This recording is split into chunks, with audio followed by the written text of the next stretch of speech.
नमस्कार, मी शुभांगी. चर्चा रंगली या विशेष कार्यक्रमामध्ये आपलं स्वागत.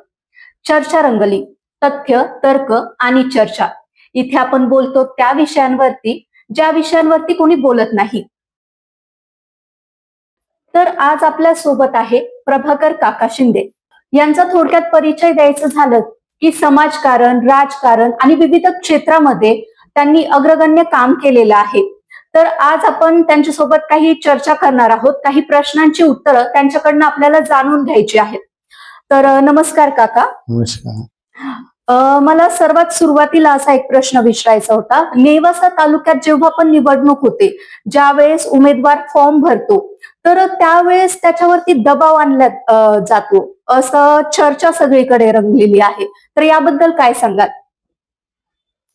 आता सध्याला मुळा सहकारी साखर कारखान्याच्या निवडणुकीचं मतदान आहे आणि त्याची जेव्हा अर्ज भरण्याची तारीख आली होती, तर साधारणतः सहकारी साखर कारखान्याच्या निवडणुकीच्या बाबतीमध्ये की जे सभासद आहेत त्या सभासदांकडे कुठलीही बाकी नसली पाहिजे किंवा त्याचा 5 वर्षामध्ये 3 वर्ष कारखान्याला ऊस आलेला पाहिजे.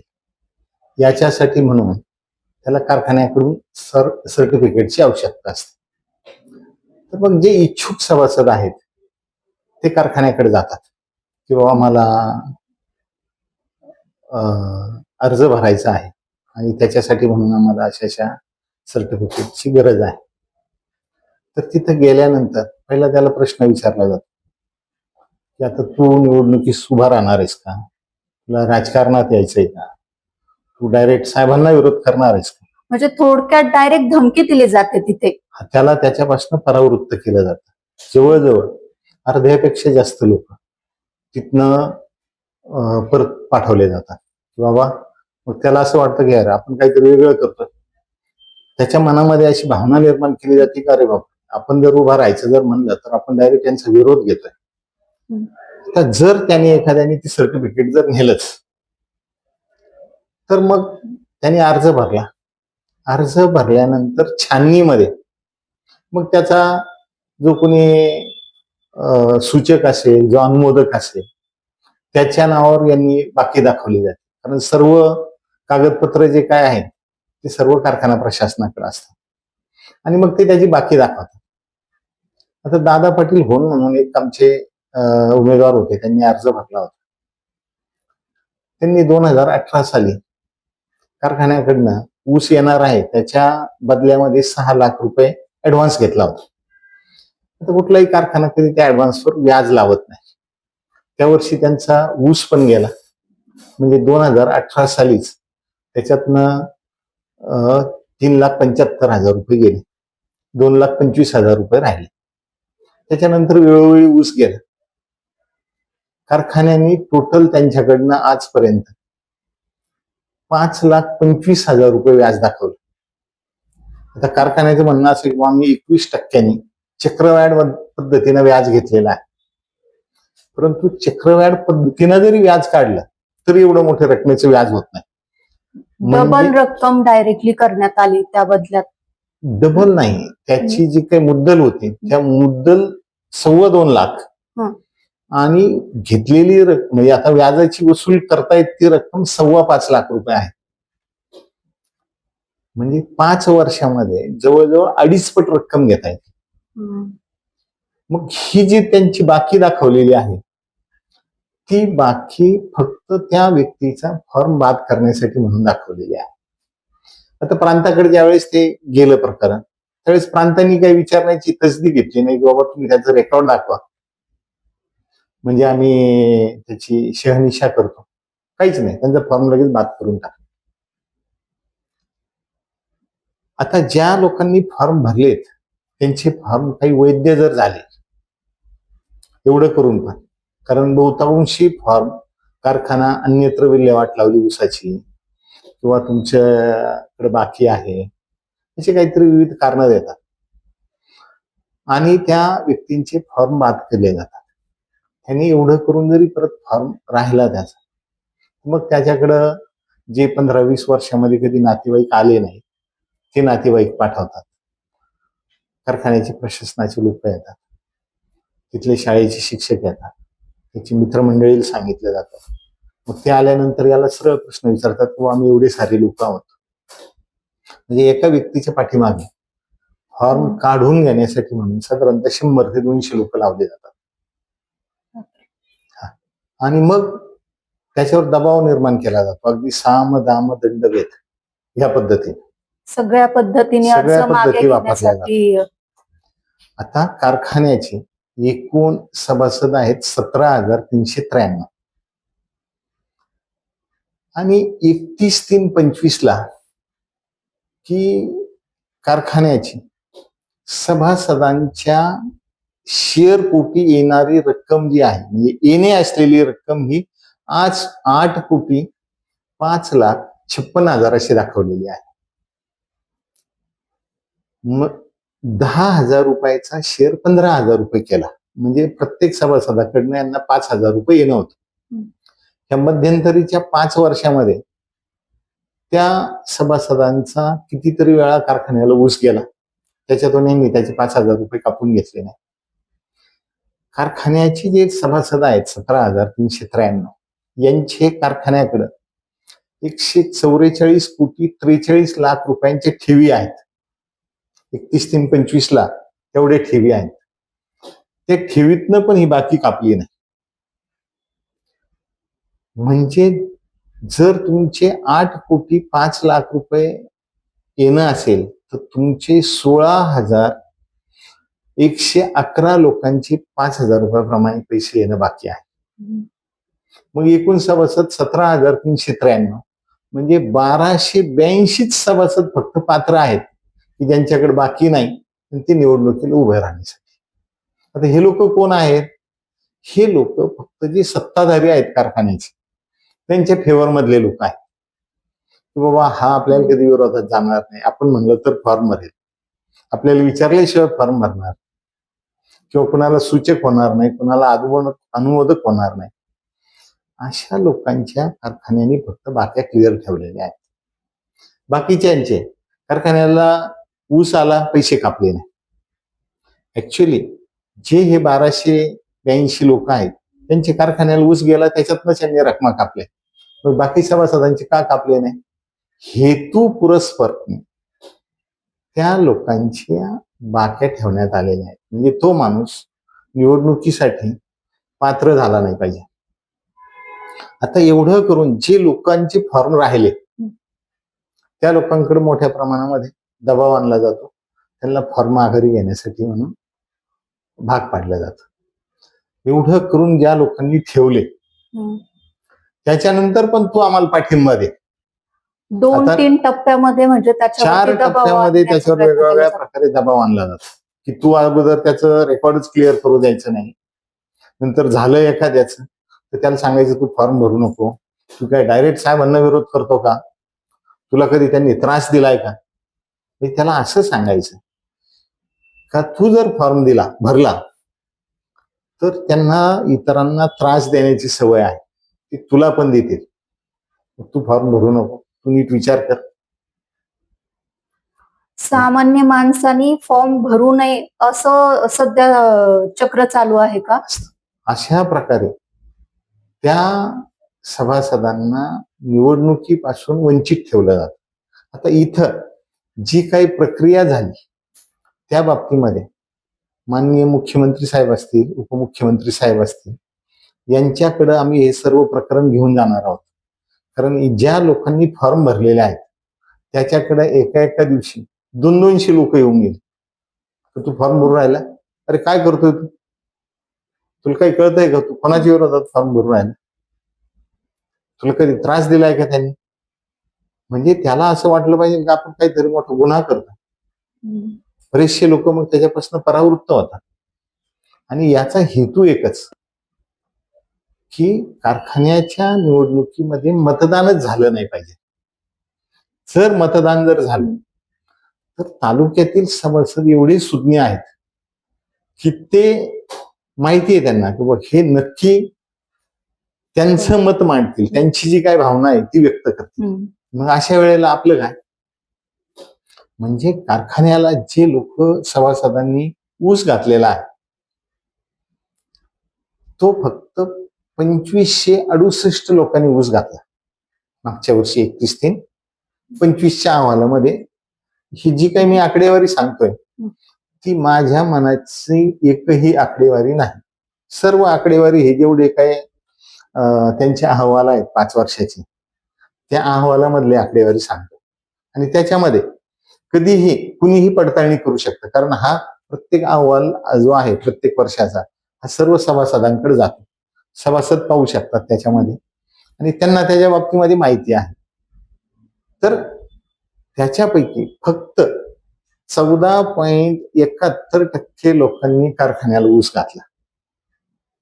म्हणजे याचा अर्थ असा आहे की तुमच्यावर सभासदांचा विश्वास राहिलेला नाही. 85% लोकांनी इतरत्र ऊस दिला. समजा ठीक आहे किंवा 10-5% लोकांनी इतरत्र ऊस दिला, काही अडचण नाही, किंवा त्याचा नसेल, पुढे पाणी नसेल किंवा काय अडचण असेल.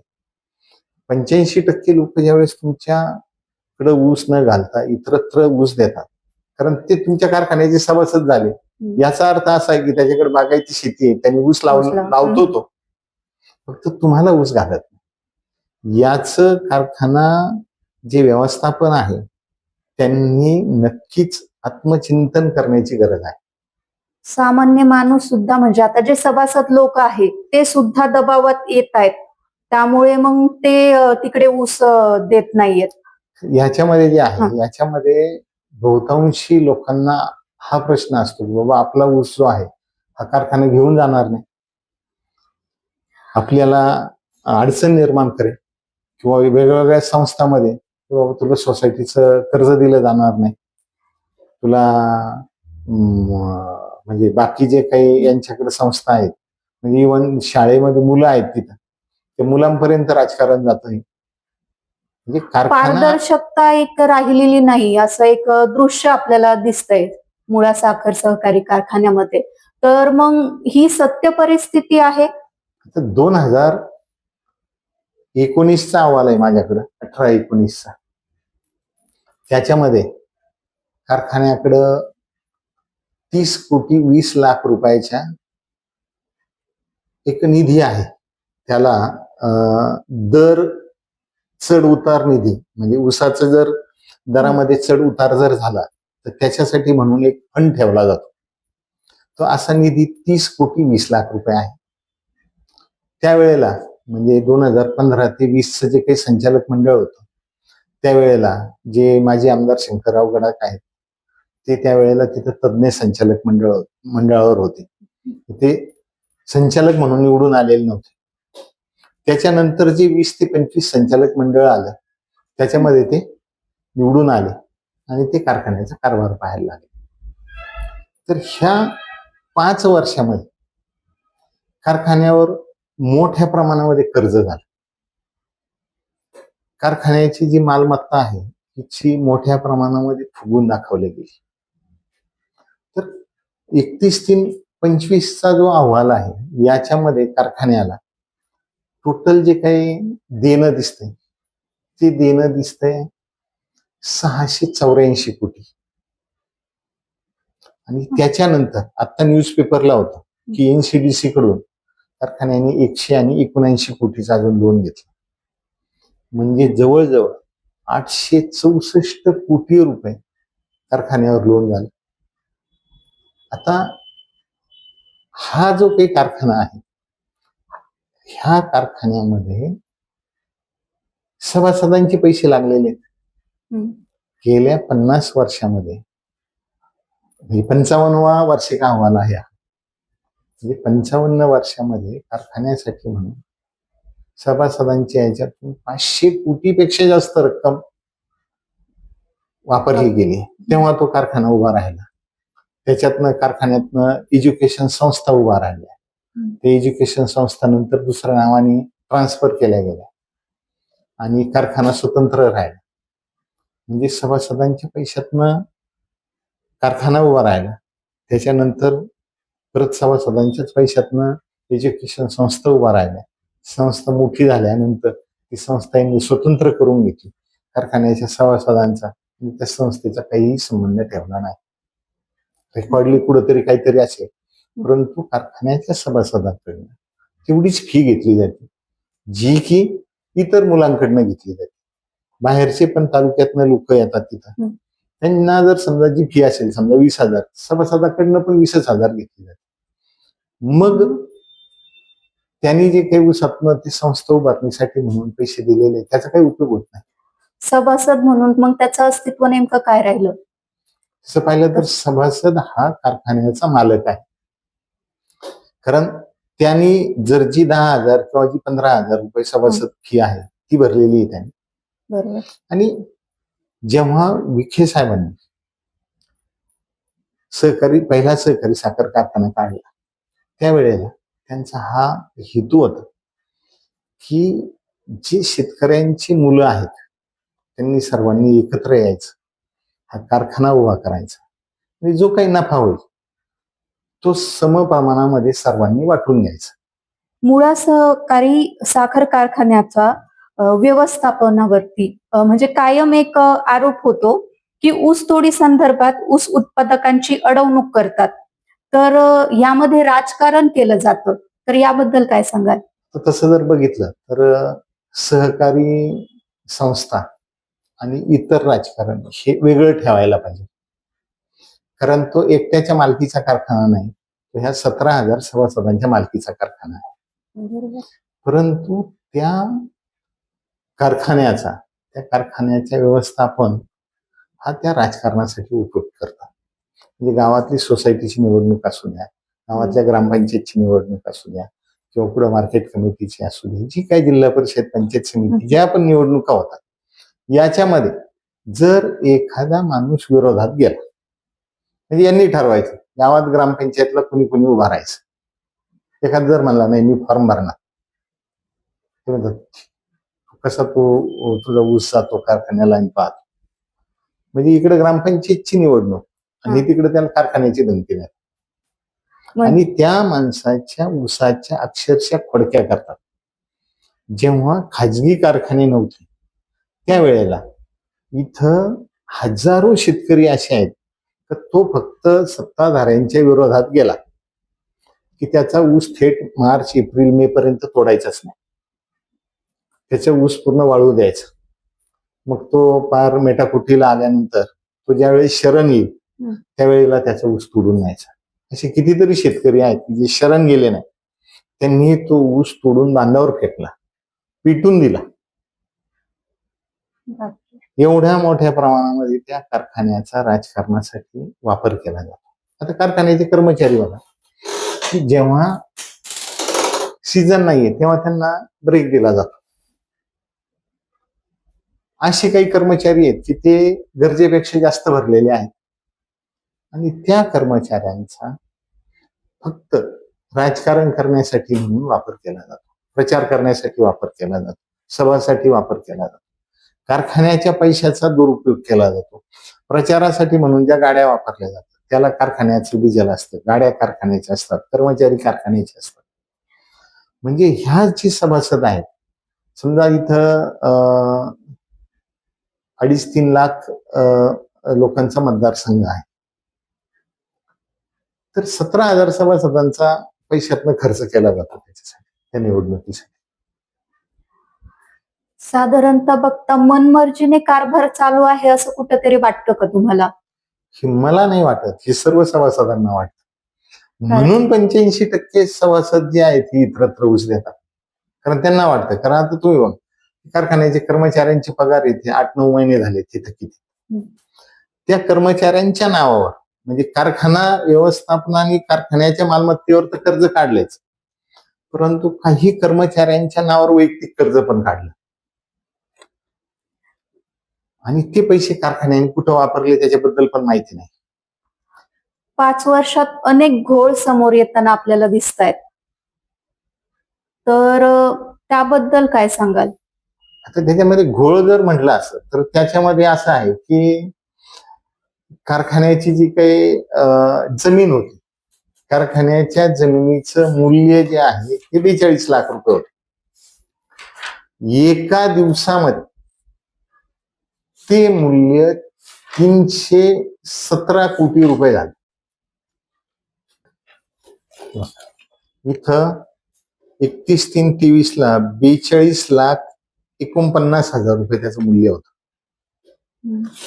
आणि ते मूल्य लगेच 31/3/24 317,29,62,000 रुपये झाले. म्हणजे जी कारखान्याच्या साखर विभागाची पूर्ण मालमत्ता 31/3/22 29,87,00,000 होती, ती मालमत्ता 29/3/24 2 वर्षामध्ये 1/4/24 2 वर्षामध्ये 503,72,00,000 झाली. ही काय झाली? ही वाढवली, फुगवली ही मालमत्ता. ह्या मालमत्तेमध्ये आता 31/3/22 कारखान्याच्या मशिनरीच्या फाउंडेशनची किंमत दाखवली 63,97,000 आणि त्याच्या दुसऱ्या दिवशी त्या फाउंडेशनची किंमत दाखवली 7,33,00,000. आता फाउंडेशन म्हणजे पाया जमिनीमध्ये असतो. ते काय बटाटे नाहीयेत किंवा काही अद्रक नाहीये की ते वाढलं रात्रीतून. ते जर बाहेर काढायचं असेल तर तोडून काढावं लागेल. मग त्याची किंमत कशी धरता येईल? 1,52,00,000 किंमत दाखवली 7,33,00,000. कारखान्याच्या मशिनरीची किंमत होती त्या दिवशी 18,02,00,000. दुसऱ्या दिवशी दाखवली 91,84,00,000. जमिनीची किंमत होती 42,49,000. जमिनीची किंमत दाखवली 317,29,00,000. त्याच्या जी काही डिस्टिलरी आहे, कोजनरेशन विभाग आहे, 31/3/24 त्याची किंमत होती 40,17,00,000. 16 मेगावॅटचा कोजनरेशन प्रकल्प. त्याची दुसऱ्या दिवशी किंमत दाखवली 80,41,40,00,000. दुसरा कोजनरेशन प्रकल्प आहे 14 मेगावॅटचा. त्याची किंमत होती 49,58,00,000. त्याची किंमत दाखवली दुसऱ्या दिवशी, कारण 31/3/24 दुसरा दिवस असतो 1/4/24. दुसऱ्या दिवशी त्याची किंमत दाखवली 80,85,00,000. म्हणजे तुमची 31/3/22 कारखान्याची सर्व प्लांट मिळून टोटल मालमत्ता होती 208 कोटी. ती 2 वर्षामध्ये दाखवली 813 कोटी. ह्या सर्व किमती फुगून दाखवल्या आणि त्याच्यावर मग कर्ज घेतलं. हे एकही आकडा माझ्या मनाचा नाही. हे सर्व आकडे त्यांच्या अहवालामध्ये आहेत आणि हे सर्व अहवाल सर्व सभासदांकडे आहेत. कुठलाही सभासद कधीही त्याची पडताळणी करू शकतो. आता उदाहरण तुम्हाला अजून एक द्यायचं असेल तर समजा आपल्याकडे जे आहे इतर देणी, म्हणजे देण्याची जी काही यादी आहे तिचा तपशील दिलेला आहे. त्याच्यामध्ये काय असतं की दीर्घ मुदतीची भांडवली खर्च, खेळतं भांडवली खर्च, विनातारण खर्च, ठेवी, शासकीय देणं, ऊस बिलातील वसुली देणे, म्हणजे इतरांची किती देणे आहेत लोकांची, त्याला प्रत्येकाला एक एक खेड आहे. आता त्याच्यामध्ये इतर देणी आहे 142,32,00,000. इतर देणी ह्या कॉलम मध्ये सुद्धा इतर देणे म्हणून 63,53,53,00,000 रुपयाचा कॉलम. इतर मध्ये अजून इतर खर्च दाखवला आहे आणि त्यावरती कशासाठी तो खर्च केलेला आहे हे त्यात स्पष्टपणे मांडलेलंच नाही. अजिबात नाही मांडलेलं आहे, कारण त्याच्यामध्ये किरकोळ रक्कम सुद्धा दाखवली जाते. आणि एक पान जे आहे त्याच्यासाठी समजा एक पान लागलं असतं. एक पानाची किंमत प्रिंटिंग सहित किती येईल? जास्तीत जास्त 1 रुपया येईल. म्हणजे 17,000 तुम्ही हे अहवाल छापता, तुम्हाला 17,000 रुपये लागले असते. पण त्याच्यामध्ये इतर येणीसारखाच दुसरं इतर देणी पण एक कॉलम आहे. आता त्या इतर देण्यामध्ये तुम्ही किरकोळ रक्कम दाखवलेली 64,128 रुपये, 71,460 रुपये. पण त्याच्यामध्ये 37,41,00,000 रुपयाची इतर येणी ह्या हेडखाली रक्कम दाखवली. म्हणजे इतर येणी टोटल आहेत 71,79,00,000. त्या इतर येणीमध्ये इतर येणी दाखवलंय 37,41,40,00,000. आता याच्यामध्ये ज्या लोकांना हे समजतं त्या सर्वांनी शंका उपस्थित केली की हे काय, याची जी आहे याची सविस्तर यादी आली पाहिजे. जर कारखान्याचा कारभार पारदर्शक आहे असं कारखाना व्यवस्थापनाला जर वाटत असेल तर त्यांनी त्याची यादी उद्या जाहीर करावी. आता आम्हाला ते निदर्शनास आलं म्हणून आम्ही विचारतो. बर, ते आज नाही दिसत. 2019, 20, 2021, 21, 22 ह्या वर्षामध्ये सुद्धा इतर इतर दिन ह्या कॉलम मध्ये 50 कोटी, 60 कोटी, 65 कोटी, 70 कोटी अशा रकमा दाखवल्या. कारण गेल्या 15 वर्षामध्ये कारखान्याचे इलेक्शनच होऊ दिलं नाही यांनी. आता बळ म्हणजे 3 उमेदवार राहिले त्याच्यामध्ये ह्या प्रक्रियेमध्ये. त्याच्यातले पण एका उमेदवाराला जबरदस्तीने पाठिंबा द्यायला लावला. 2 उमेदवार जे आहेत ते 2 उमेदवार कशासाठी की त्यांना सर्व सभासद हे मतदान करू शकतात. ही काही विरोधासाठी विरोध म्हणून निवडणूक नाही. ही ती जी काही कारखाना व्यवस्थापन आहे, कारखान्याचं संचालक मंडळ आहे, त्यांना सभासदांच्या मनामध्ये काय भावना आहेत त्या व्यक्त करण्यासाठी म्हणून हा सर्व प्रपंच आहे. आपल्याला असं यामध्ये म्हणता येईल का, घराणेशाही, हुकुमशाही भर उघड्या डोळ्यांनी आपल्याला तिथे पाहायला दिसते. म्हणजे चित्रीकरण असं होतंय की दिवसा म्हणजे धमक्या दिल्या जातात, फॉर्म मागे घ्यायला लावतात, त्यानंतर फॉर्म झाल्यानंतर अनेक प्रकारे छळ थोडक्यात केला जातोय. तर कुठेतरी लोकशाही कमी प्रमाणात दाबण्याचा प्रयत्न होतोय असं वाटतंय का तुम्हाला? तसं पाहिलं तर लोकशाही ही त्यांना मान्यच नाही. कुठल्याही इलेक्शनला आता 2014 पासून आतापर्यंत जेवढी निवडणुका झाल्या त्याच्यामध्ये त्यांना लोकशाही हा प्रकारच मान्य नाही. कुठला एखादा माणूस आमच्या गाडीमध्ये प्रचाराला आला तर संध्याकाळी त्याच्याकडे 2 माणसं आहेत. ते 2 माणसं लगेच त्याला म्हणा तू विरोधात प्रचार करतो. म्हणजे त्यांच्या कार्यकर्त्यांना एक अशी ट्रेनिंग दिलेली आहे की एखादा माणूस त्याच्या पक्षाचं काम करत असेल की ज्या पक्षाची त्याला भूमिका पटते त्याच्या बाबतीमध्ये तो त्याचं मत व्यक्त करत असेल तर त्याच्यावर अशा प्रकारे लगेच दबाव आणला जातो. तू असं करतो म्हणजे तू याचा अर्थ असा आहे तू डायरेक्ट साहेबांना विरोध करतो. तुला त्याचे परिणाम माहित आहेत का? साहेबांना विरोध करणं म्हणजे काय? तो बिचार घाबरून जातो. त्याच्या वडिलांकडे माणसं पाठवली जातात, आईंकडे माणसं पाठवली जाते. तुमचं पोरगं बा काय करू राहिलंय? ते खुशाल ते पुढच्या पक्षाच्या गाडीत फिरत होता.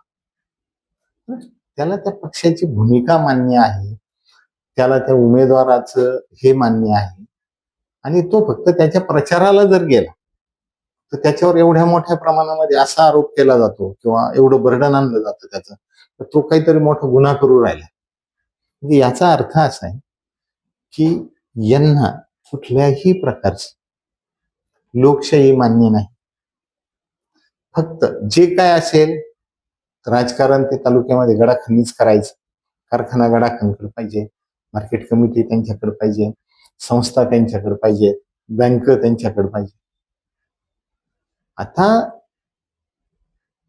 11 किंवा 13 किंवा 15 अशी सोसायटीला सभासद आपले संचालक असतात.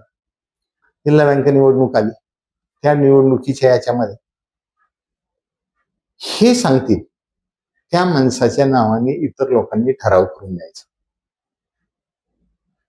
आता त्यांनी आतापर्यंत ते ठराव करून घेतले किंवा अमक्या व्यक्तीच्या नावाने ठराव करून द्या.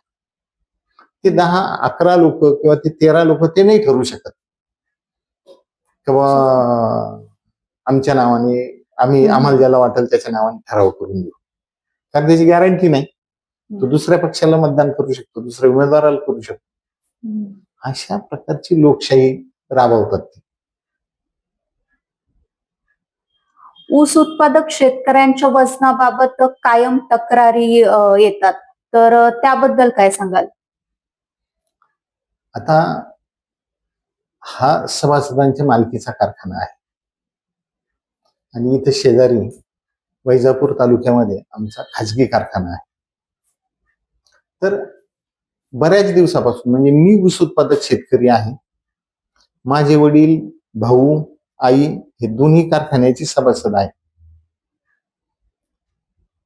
आणि आतापर्यंत आम्ही ह्या दोन्ही पण कारखान्याला ऊस पुरवठा करत आलेलो आहोत. तर माझ्या बरोबरच इतर जे काही ऊस उत्पादक शेतकरी आहेत त्यांच्या मनामध्ये पण शंका असते, कारण गाडी ऊसाची शेतातून भरते आणि कारखान्यावर जाते. मध्ये जर एखाद्याच्या मनामध्ये आलं की बाबा आपल्या गाडीमध्ये जो ऊस भरलाय त्याची आपल्याला पडताळणी करायची, व ह्या गाडीचं वजन 20 टन आहे का 18 टन आहे का 15 टन आहे, आणि कारखान्यावरून जे वजन येत आहे ते बरोबर येत आहे, तर तो त्याला अधिकार नाही. आता आमचा खाजगी कारखाना आहे.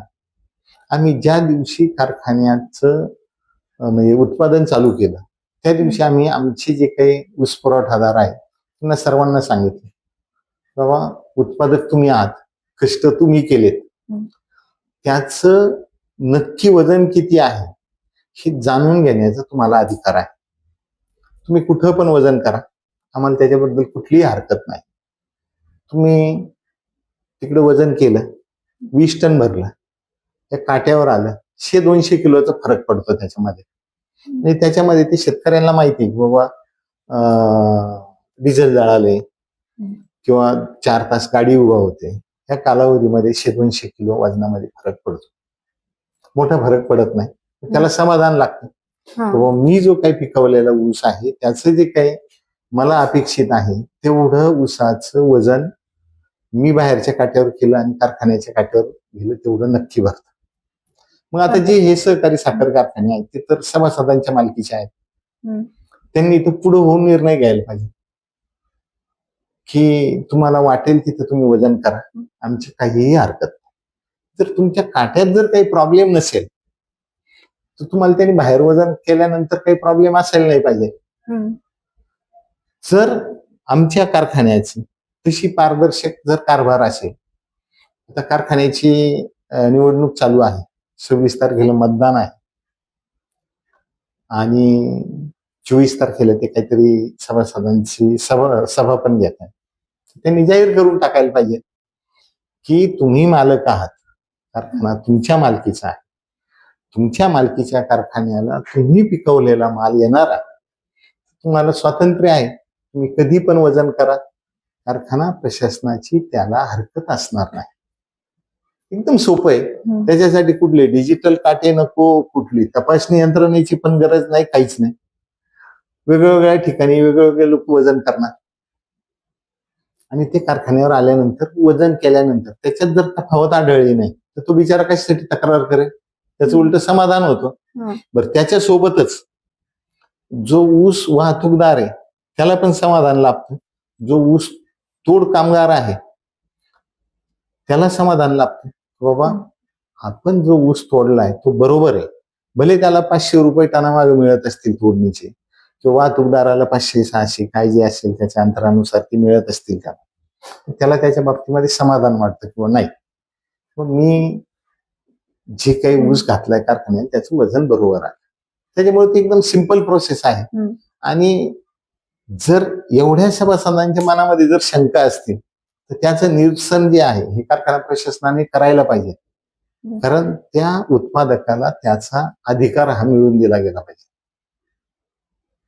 फक्त 4 जागांसाठी ही निवडणूक होत आहे, तर ही निवडणूक लादली गेली का? नाही, निवडणूक लादली गेली असं म्हणता येणार नाही याच्यामध्ये. कारण ज्या वेळेस कारखान्याची निवडणूक जाहीर झाल्यानंतर लोक या प्रक्रियेमध्ये भाग घ्यायला लागले, त्यांच्यावर विविध प्रकारे दबाव आणला आणि अशी परिस्थिती आली की बाबा ही निवडणूक होणारच नाही. कारखान्याचे जे काही कोणी हितचिंतक आहेत त्यांनी अधिक जाहीर करून टाकलं की नाही, ही निवडणूक बिनविरोध होणार आहे. परंतु कारखान्याची परिस्थिती एवढी नाजूक आहे, ह्या परिस्थितीमध्ये 5 वर्षापूर्वी कारखान्याची परिस्थिती चांगली होती, आज काय एवढी खराब झाली ही आम्हाला दिसते. कारखाना व्यवस्थापनाला दिसायला पाहिजे, कारण 5 वर्षापर्यंत त्याचे पगार रेग्युलर होत होते, सभासदांचे पैसे वेळेवर जात होते. आज 10-10 महिने झाले कर्मचाऱ्यांचे पगार थकलेले आहेत, त्यांच्यावर लोन केलेले आहे. म्हणजे काही कर्मचाऱ्यांची अशी परिस्थिती आहे की त्यांच्या कुटुंबातील इतर सदस्यांना शेतावर कामाला जायची वेळ आली. अशा स्थितीमध्ये त्या सभासदांना त्यांचा अधिकार मिळाला पाहिजे. 2 जागेसाठी पण सभासद त्यांचं मत व्यक्त करू शकतात, 4 जागेसाठी पण व्यक्त करू शकतात. आणि हा जो काही पूर्ण उद्योग वाढवलेला आहे त्या मागच्या संचालक मंडळाने, तो त्यांनीच निस्तरायला पाहिजे. कारखाना जर व्यवस्थापनाने जर बदल केले नाही तर 5 वर्षानंतर त्याची अवस्था अतिशय बिकट होईल.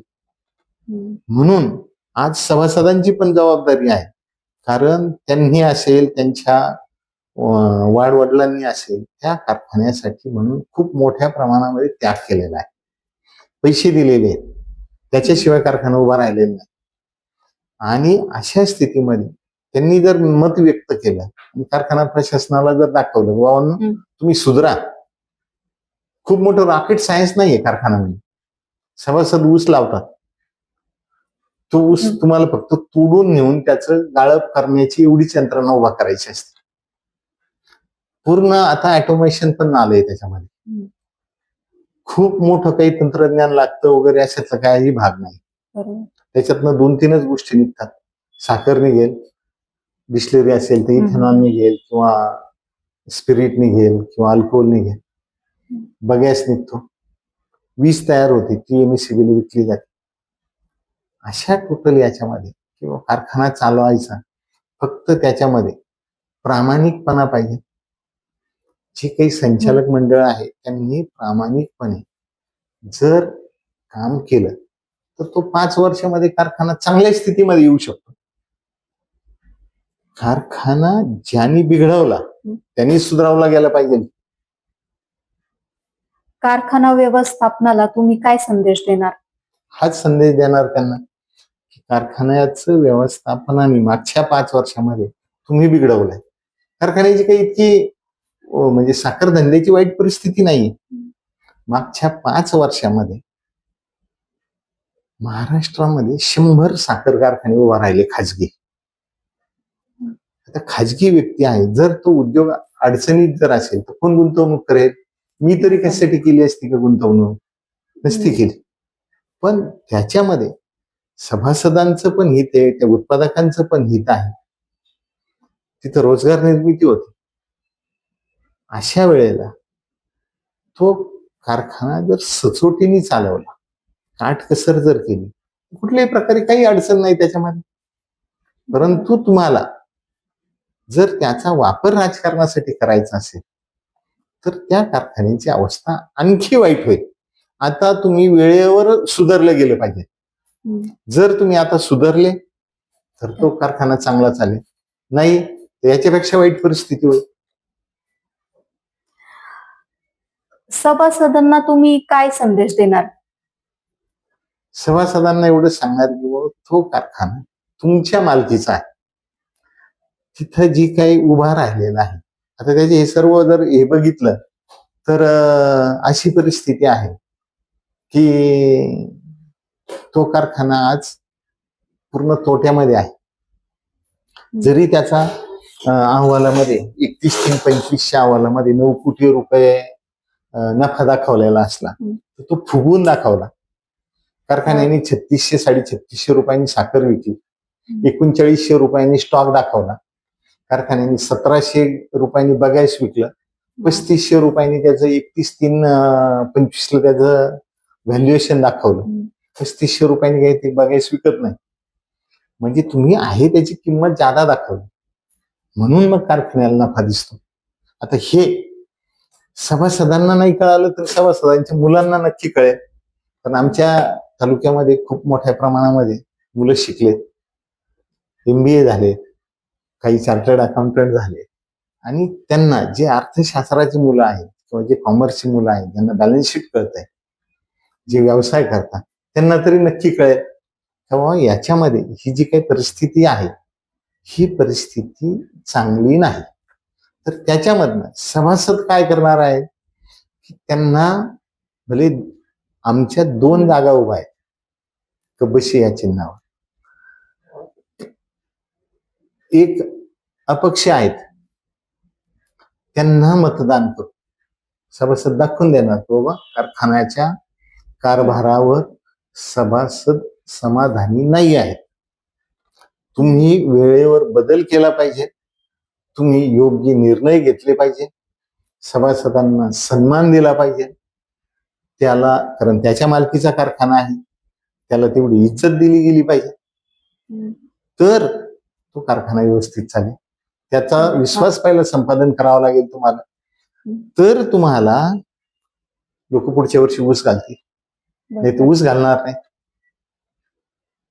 आणि ही सभासदांना संधी आलेली आहे की ह्या संधीमध्ये, मागच्या वेळेस इलेक्शन झालं नाही, त्यांना सांगता आलं नाही किंवा त्यांच्या भावना व्यक्त करता आल्या नाही, तर ह्या वेळेला निवडणूक आहे, त्या निवडणुकीमध्ये आपलं मत व्यक्त करायचं. तुम्हाला कबशी हे चिन्ह आहे, ह्या कबशी ह्या चिन्हावर तुम्हाला मतदान करून कारखाना प्रशासनाला हे दाखवून द्यायचं आहे की तुम्ही व्यवस्थितरित्या कारभार करा. कारण 18 जागा बिनविरोध झाल्या, 18 जागा बिनविरोध झाल्या म्हणजे सर्व सत्ता आता गडाखांकडे राहणार आहे.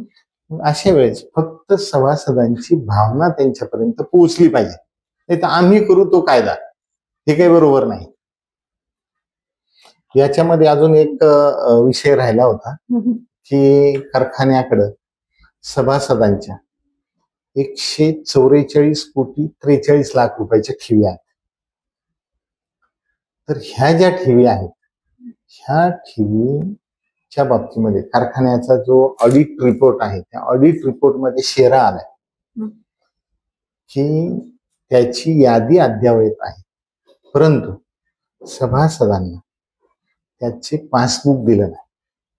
आता 144 कोटी रक्कम म्हणजे काही छोटी नाही, सभासदांना कळालं पाहिजे. कारण बिल येतं ऊसाचं, किती रक्कम कटली ते काही तो लिहून ठेवत नाही, त्याचं किती व्याज झालं ते पाहत. तर अशा वेळेला त्यांनी ही जी काही रक्कम आहे त्या रकमेची एक यादी जाहीर करावी आणि त्या यादीनुसार सर्व सभासदांना त्याचे पासबुक देण्यात यावे.